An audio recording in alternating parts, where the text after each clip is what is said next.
everybody likes the nice guy. You're in a relationship, everyone's like, oh my God, he's so great, he's so educated, he's so beautiful, he's so handsome, he's so smart, he's so invested in you, he just loves you. And you're sitting there and you're just like, yeah, it's not it for me. And you know he's never done anything like super wrong. You're just like, I can't. Because maybe you're a level 9 and he's a level 5. And no matter how much the level 5 tries to make it to the level 9, they can't do it. And so you have to go back down the other way because nobody's gonna understand. Especially when you leave the nice guy, because everybody's gonna be like, what are you doing? Like, he's so perfect. Why would you do that? You're just gonna walk away, and then you're like, how do I even walk away? How do I have the conversation? You sit down and you take radical responsibility and you look at them with all the love, courage you can muster. And you say, I love myself enough to walk away from this relationship. You can tell them all the ways that they've been good to you. It's okay to leave the nice guy. You know, I see these videos, not this one, but other videos of, let's say, men or women talking about the difference between nice men and, I don't know, good men, shit like that. And I always think that's stupid. Plain and simple. Nice guys are just guys that care about other people. They care about other people's feelings. They think about other people before their own feelings. They want to treat other people with kindness, and they care about other people's feelings. You know, plain and simple. Those are the nice guys. You know, what else? You know, like what other qualities a person has? That's just them. But a nice guy is always a guy who would put other people before himself and think about other people's happiness and want to make other people happy. What makes a nice guy finish last is just whatever other quality he may have. It's just never good enough. He's too kind. He's too considerate of other people. Plain and simple.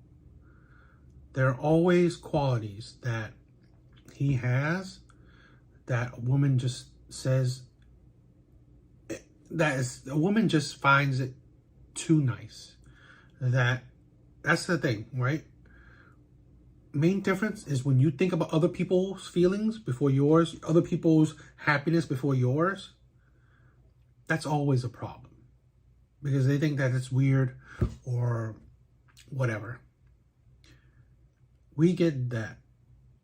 These are decent men, nice guys that try their best. Thinking that, you know, they're part of, like, you know, you see this too, right? And I was probably before, I was like that too before, you know, waking up, before me waking up to all this, to how real world is. Where thinking about other people's feelings becomes a detriment to your own. Because if you're not thinking about yours, you know, your own happiness, your own feelings, no one else will. That's just a reality that many men come to face, right? Here's a situation with, in this clip, that this woman is just saying how great he is, but he just did not. And you know what? That's probably happens to a lot of nice guys, where they just don't give the vibe or the spark or the butterflies to most women, you know, probably because they're not charming. You know, I guess nice guys usually make up for the deficiencies of, you know, looks,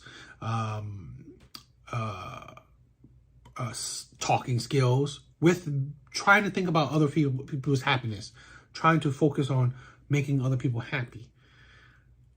But I guess over time we realize that it's not what women want.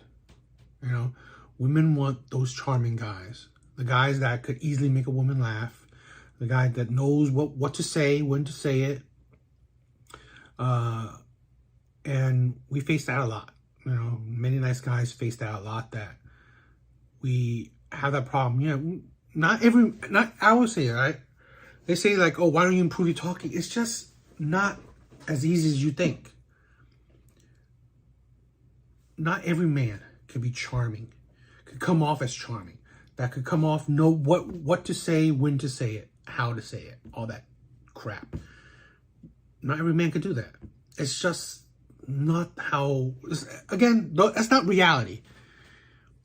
And the sad truth is that people don't understand that why men are changing, you know, because of that suffering. That, you know what, being a decent man, being a nice guy, being a good guy doesn't pay off for you in general in the long term. Yeah, there's always outliers, you know, good guys, decent guys, nice guys. They, you know, they get wives, they get girlfriends, they get the happy ending. That happens. There's no denying that. It's just that for many men and many situations, it may not be a majority of men that get those good outcomes. And or you know what, even if it's not majority of men, let's say there's a minority of men. Well, this minority of men are tired, are sad, and they are, you know, they're voicing their opinion. They are feeling, you know, voicing their thoughts, their feelings, that they're tired of how they're being treated by the world around them, you know, and I think there's nothing wrong to hear how other people, you know, the feelings of other people and thoughts of other people. That's perfectly fine. I like to promote, you know, the struggle other men go through, whether it's a minority of men or a minority of men or majority of men.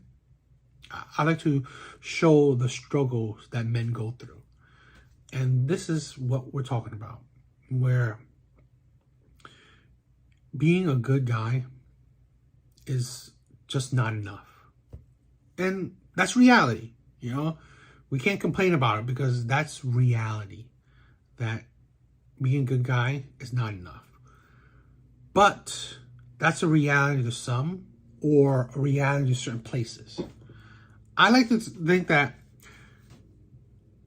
in this one, a new movement with the passport bros, that maybe being a good guy is enough for certain women, you know, and for certain places. That's why I don't think it's nothing wrong with passport bros.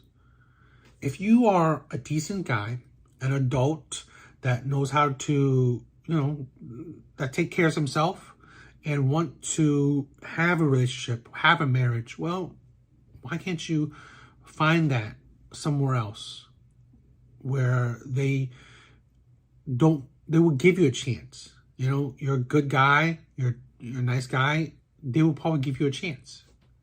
There's nothing wrong with that. And that's why I'm in full support of men doing what they can, you know, to find their happiness. And that's what we should all think, that these are men that just doing whatever that's lawful to find their own happiness. What is your body count? 42. 36. In the 40s. But My body count when I was 14 was 7. Honestly, I lost count. yeah, I just don't know all of them. How old are you? 18. 19. Hoe phases are very much necessary. There's 5 dudes at my house, okay? All of them trained. I've slept with like a whole friend group. I got blacked. I s***ed this guy's 20 minutes after I s***ed his best friend. And it's been said that I've got some good. What we gotta rate ourselves? A 10. 10. A 10.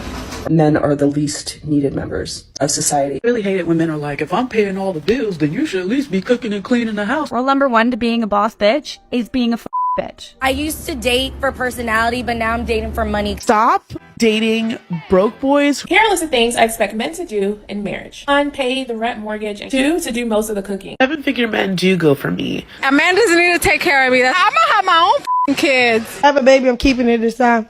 5 dudes. That's what's up. Yes. And it shows that being a good guy, a nice guy, while other men are not in those categories of the nice guy, the decent, the good guy, and they are getting what you would want, you know, attention, love, affection, it shows you the reality of the world, where a lot of men are just like, wow, this is what's out there. This is what, you know, this is what reality is. It's sad, and it's a stark reality that men have to realize as soon as they can. That's why you get a lot of, you know, the red pill movement. That, whether you agree with everything of any kind of ideology or not, you know, you don't have to agree with everything, but there's things that, like red pill, passive bros, whatever, they're growing because of it's helping men wake up from their delusions, right? Help them see what reality really is, what's the world really is, you know, how you are treated and how you could be better, how you can improve yourself, how just not being deluded to what the world really is. So both Charlene and I, in the span of a week, invited men over, and both of these men had something to say about our TV being on the floor. So you know what we did? We got another man to come over and put together the TV stand. Because he's a real man that builds shit. Didn't ask for nothing, got a glass of water, was respectful the entire time. Shout out to him. And that's why men like that win in life. Hold on, let me get this straight. You and your roommate invited dudes over. They blew you back out, then proceeded to roast you about having your TV sitting on the floor. Y'all get a TV stand. Third guy comes through with his own tools and put that together for you. He's the shining example of what a real man is. And all he gets out the situation is a glass of water and some snacks? Y'all couldn't even get my dude some lemonade? If providing free labor for a girl who's then going to turn around and get the doonies beat down by a dude who's doing nothing for her makes me a real man?